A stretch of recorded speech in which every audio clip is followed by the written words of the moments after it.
자,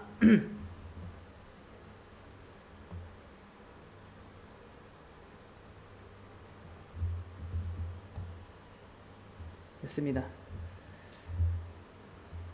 자, 한번 상황 가정을 한번 해보겠습니다. 여러분 화가가 있다 해볼게요. 화가가 근데 여러분이 화가예요. 여러분이 화가다. 근데 여러분이 그림을 이제 하는데, 자, 여러분 이 그림 중에 하나가 대박이 났어요. 그래서 자, 그림 한 점당 여러분이 300만 원에 받고 팔아요.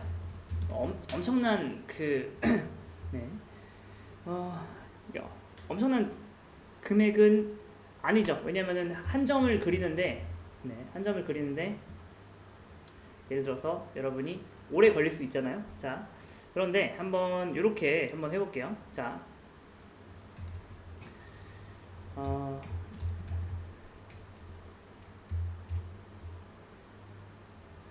아이고, 있다.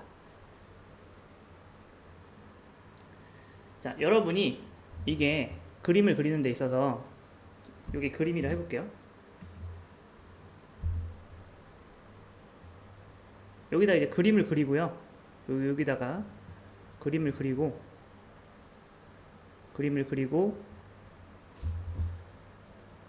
여기다가 사인을 해야 돼요. 사인을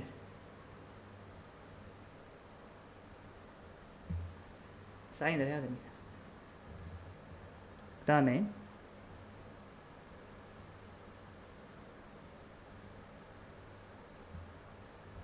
사인. 근데 여기 사인에는 구매자의 이름도 들어가야 돼요.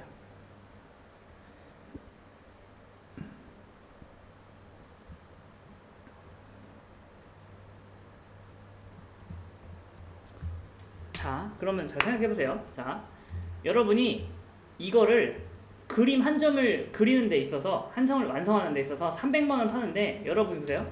여러분이 그림 한 점을 완성하는데 보통 얼마 걸리냐면은 1년이 걸려요. 자, 이해가 되시나요? 다시 한번 정리. 그림 한 점 완성하는데 여러분이 1년이 걸려요. 그 1년이 걸리는데 300만 원밖에 안 된다는 거는 굉장히 수지타산이 안 맞는 거잖아요. 근데 여기에 이런 조건이 있습니다. 자, 그림을 복사해도 전혀 상관이 없다라는 게, 자, 여기 전제 조건이 붙어요. 여기까지 이해되실까요? 다시 한번. 여러분이 화가인데 여러분의 그림 중에 딱 하나가, 여러분이 많은 수많은 그림 중에서 딱 하나가 굉장히 인기가 많아졌어요. 그거를 보통 300만 원 주고 파는데, 거기는 특이한 점이 있는데 그림의 우측 상단에다가 구매자의 사인을 여러분이 대신 써줘야 돼요. 여기다. 그런 게 있는데, 어쨌든 여러분이 이 그림을 그리는데 얼마 걸린다? 1년이 걸립니다. 네. 근데 여러분이 그 생각을 한 거예요. 나는 이걸로 부자가 되겠다. 하루에 뭐다? 하루에 30점, 40점씩 팔고 싶다. 그럼 어떻게 해야 돼요? 복사를 해야겠죠. 여기까지 이해되셨을 거예요. 여기까지. 자, 그러면 한번 생각을 해보세요. 3조가 맞춰보세요. 자, 여러분이 그림을 하나 그린 다음에 복사해서 파는 게 맞을까요? 아니면은 주문이 들어오는 대로 그림을 그리는 게 맞을까요? 전자, 후자, 어떤 게 더 효율적이죠? 3조가 맞춰보겠습니다. 전자는 한번 복사해 놓고 쓰는 거예요. 두 번째는 요청이 들어올 때마다 새로 그려요.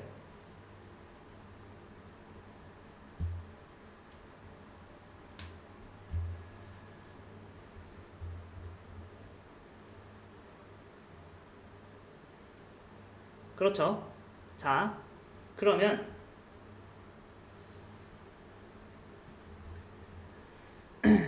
이 복사를 하는 데 있어서 그림을 하나 만들어 놓고 그냥 복사기로 복사를 하는 거죠. 자, 만약에 홍길동이 구매를 했어요. 여기는 임꺽정이 구매를 했습니다. 이 두 그림 같은 경우에는 복사에 대한 생각을 못 했을 때 그냥 일단 그려놓고서 사인을 한 거예요. 자, 그러면 3조가 맞춰보세요. 자, 앞으로 만약 수백 사람이 요청을 할 건데 그 사람들의 요구를 맞춰주기 위해서 이렇게 사인까지 이미 다 된 녀석을 복사해야 될까요? 아니면 그러니까 이 그림의 99%는 다 그려져 있는데 사인만 빠져 있는 버전이 필요할까요?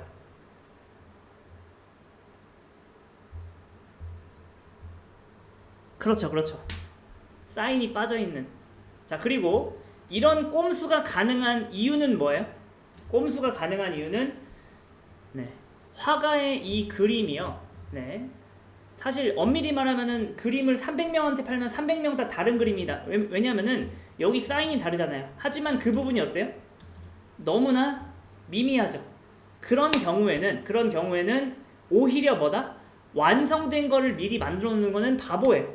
왜냐면은 홍길동이가 주문할지 임꺽정이가 주문할지 뭐 누가 주문할지 모른단 말이에요. 그렇기 때문에 오히려 어떤 그림을 만들어 놓는다? 살짝 미완성인 그림을 만들어 놓는 게 좋아요. 그래서 제너릭을 이해하실 때 요게 이해가 안 되시는 분이 있어요. 왜 미완성을 만들지? 완성된 게 더 좋은 거 아닌가? 어쩔 때는요, 여러분, 살짝 모든 걸 다 완성해 놓고 살짝 미완성인 녀석을 만들어 놓고서 필요하면은 그때그때 뭐예요? 그때그때 이렇게 완성시켜 나가면서 쓰는 게 훨씬 유용할 때가 많습니다. 그게 그냥 제너릭이에요.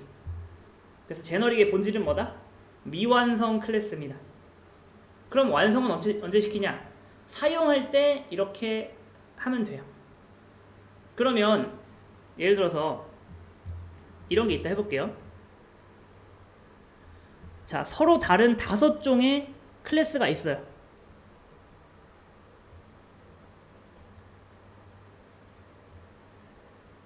자, 3조가 맞춰보세요. 얘네 구조가 많이 달라요. 그러면은 이거 제너릭을 이용해서 하나를 묶을 수가 있을까요? 없을까요?